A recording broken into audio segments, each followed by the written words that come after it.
Did you know that it's called shoegaze because they have so many guitar pedals, but, so they're always looking at their feet, so that's why it's called shoegaze. Shoegaze!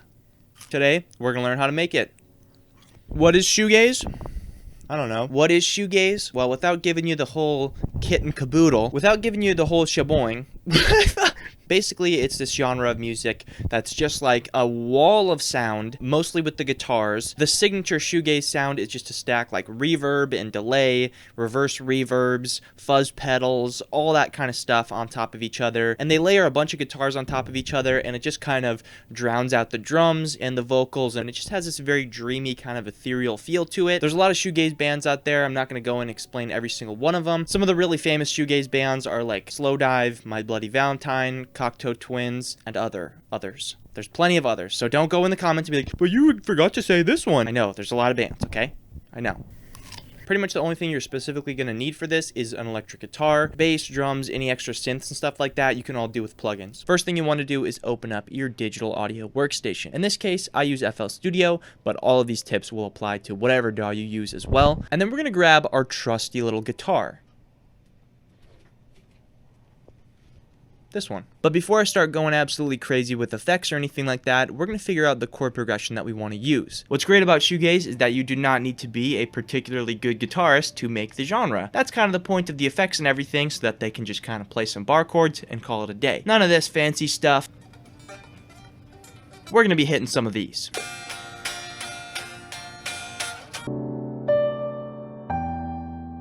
So I think I've pretty much figured out the chord progression right here. What I'm doing is basically playing a lot of sus chords. So instead of playing this chord like a regular minor, I'll take my middle finger off, and now it kind of has just like an ambiguous kind of sound. Like it could be major, it could be minor, you don't know. Who knows? Nobody knows. And that just provides a whole lot of tension, and you're like, oh, where's it gonna go? What's gonna happen next? Kevin Shields, the guitarist for My Bloody Valentine, he does this thing where he holds the tremolo arm in his hand while he strums, so it just gives it like this kind of sound every time he hits a chord, which is super sick, but I don't have a tremolo arm, clearly, so you don't really have to worry about that too much, but if you do have a tremolo arm, go for it. One thing I would recommend, though, is making sure your chord progression allows you to kind of slide along the fretboard. See how I'm sliding there instead of just going? It's not a concrete rule or anything, but it's something that you can try out. So now that we have the guitar chords all figured out, we're going to start doing a little recording. So go ahead, plug in your guitar, and then set up a record track for this guitar. As far as the effects go, I listed off a bunch of stuff earlier, but honestly, the only two effects you really need are going to be some sort of reverb and some sort of fuzz type effect, which is just a distortion. With those two effects, you should be able to get a very recognizable shoegaze sound. However, there is tons more stuff you can add as well. Chorus, delay, you can add more reverb, you can add other types of distortion, phaser, whatever you want. But one of the key things is putting the reverb before the distortion. Normally, you wouldn't do this with like any other genre of music, but like I've been talking about the wall of sound thing, this is one of those things that helps with that. Because what's happening is, instead of having guitar with distortion on it and then clean reverb added onto that, you have guitar clean with reverb, and then the distortion is added on top. That way you just have this big wall of distortion.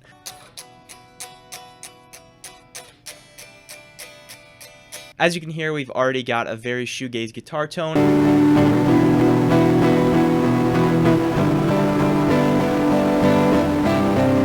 And the only two plugins I used were the stock FL Studio Reverb with the large hall preset and Fruity Fast Distortion with the fuzz preset. So what I'm going to do now is do a couple different takes of this same guitar pattern.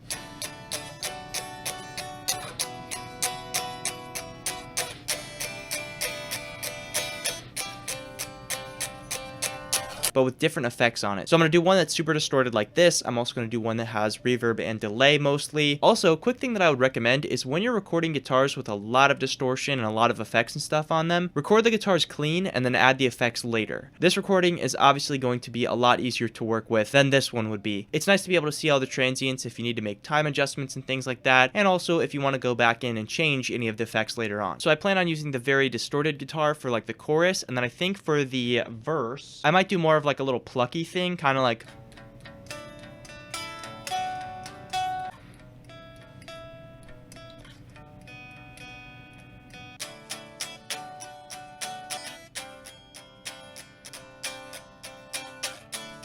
So as you can see now, we've got a couple layers going on. I recorded enough takes to where I can double track things if I want to. Double tracking is basically when you record the same thing twice, pan one to one side and one to the other side, and it gives it a very wide and very full sound, which is nice for shoegaze. But now we want to add some sort of little lead melody type thing in here. It's not really going to stick out in the mix as a traditional lead guitar would. It's going to blend in into the wall of sound. It's also going to be a very simple lead, some sort of just little catchy melody, because we got to remember, we're not great guitar players here. We're not doing any shredding right now. We're keeping it simple because that's all we know how to do.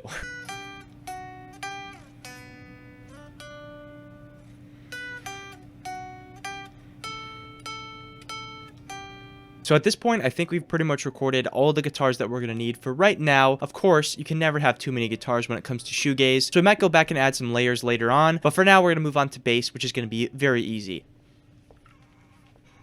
I am not doing anything fancy here. I'm literally just going to be going... So you really don't need a bass guitar for this. You can use a plugin, you can use bass one-shots, you can use whatever you got at your disposal. You can use your electric guitar and then pitch it down to make it sound like a bass.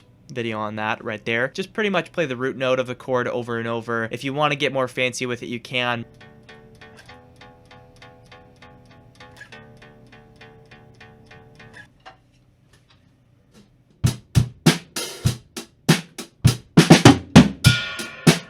So now what I'm going to do is record some simple drums. Like I said earlier, you don't need a drum set. You can MIDI program drums all day and they're going to sound fine because you kind of want the drums to be buried in the mix by the guitars. So I'm not going to do anything crazy, no 8 mic drum setup or anything. Just something simple that we can layer in there so that we actually have some drums.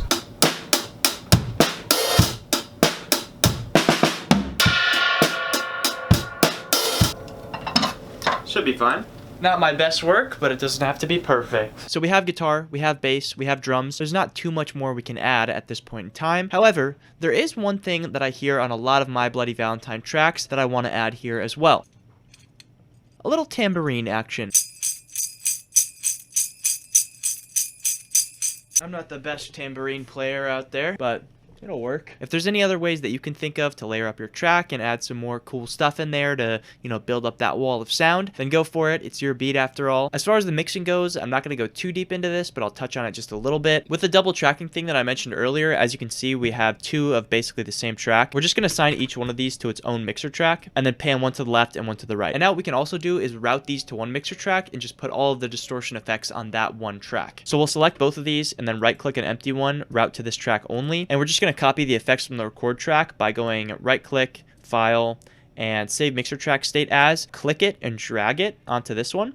With the bass guitar, we're not going to do the same type of distortion thing though. What I like to do with my bass guitar is put a little EQ on it. You can EQ out a lot of the really low bottom end, so around maybe like 30-40 hertz. And then you can filter out or add in more high end depending on how you like it. And pretty much the only plugin that I use on bass guitar is an 1176 type emulation plugin. There will be links in the description below to plugins that I use pretty much all the time on all my mixes. Other than that stuff, the mix here is not going to be too complicated. Just make sure you level your stuff right. The guitars are going to be the main focus here, so it's okay if the drums and everything kind of get squashed. It doesn't have to sound really pretty or perfect or anything like that because we have a wall of reverbed, distorted guitars. So yeah, that is pretty much gonna do it for me in this one here today. So yeah, I hope you guys enjoyed learning how to make a little shoegaze with me here today. Thank you for tuning in. Social media and a whole bunch of other links will be down in the description below, and I'll see you guys next time.